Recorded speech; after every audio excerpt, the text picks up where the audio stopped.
world.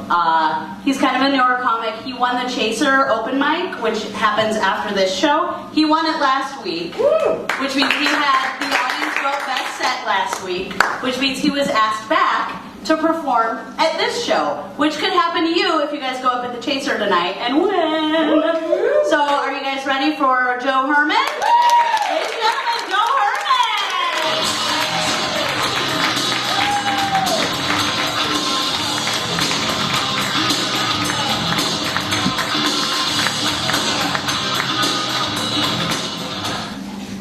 I have Asperger's syndrome? Yeah, what about Aspie's head? Yeah, no. I do. I have Asperger's syndrome. I talk about that a lot in my act. And whenever I get done with a show like this, afterwards, people always come to me and say, Joe, you're not that awkward. And I say, no, you're right. I'm faking it for the pussy. Actually, believe it or not, I'm married. So I'll bet you single people feel great about yourself right now. Yeah. Where are my married people? We got any married people here tonight? Yeah. You're just happy to be out of the house, aren't you? For God's sake, say something funny. I gotta keep the gun out of my mouth for one more night. No, actually, I have Asperger's and I'm married, so my wife puts up with a lot. Give you an example, true story. This actually happened. We were on our honeymoon in the most romantic place I know of, Epcot Center. True story. We're on the boat ride and you learn about agriculture, because, you know, I'm a romantic. And we're going through and we're listening to the voiceover, we're seeing the animatronics, and the narration says, and the buffalo would roam the plains of the frontier. And I said, oh, hon, they made a mistake back there. Those are buffalo. Those are bison. And she said, really? And I said, yeah, really? You can tell because when the horns curl around, that's a bison. If it was a buffalo, they would stick straight out. And actually, the term American buffalo is a misnomer. Buffalo are only found in Africa and Asia. You know, this is Epcot Center. They should know better. And she said, we're on our honeymoon. Can you turn it off for 5 minutes? And actually, I proposed to my wife down at the Museum of Science and Industry in front of the big U505 submarine. I don't know if you guys have seen it. If you haven't, it's cool because it's big.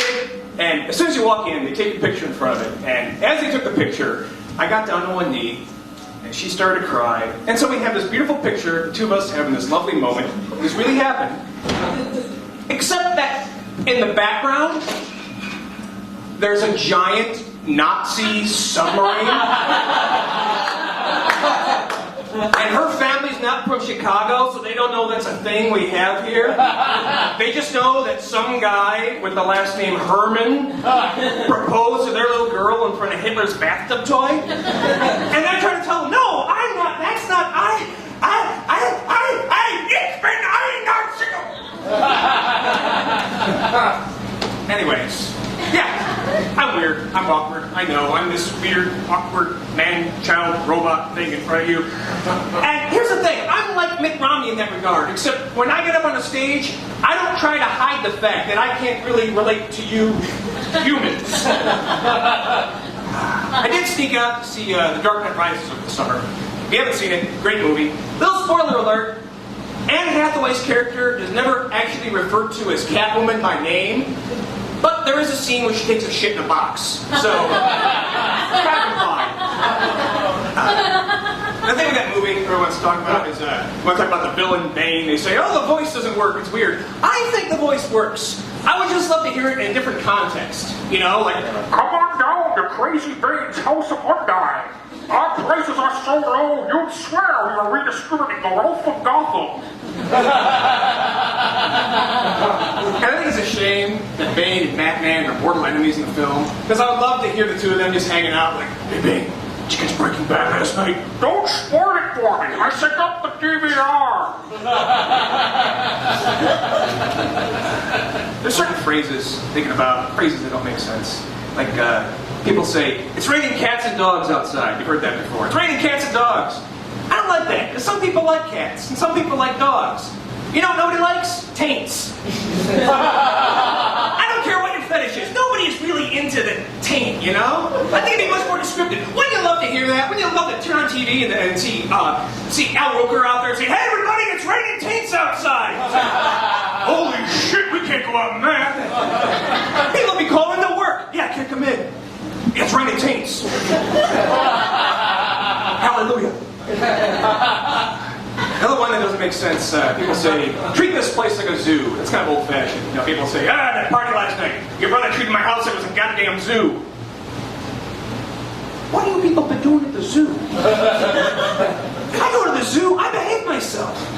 You can't take your dick out in front of an aardvark. There's children there.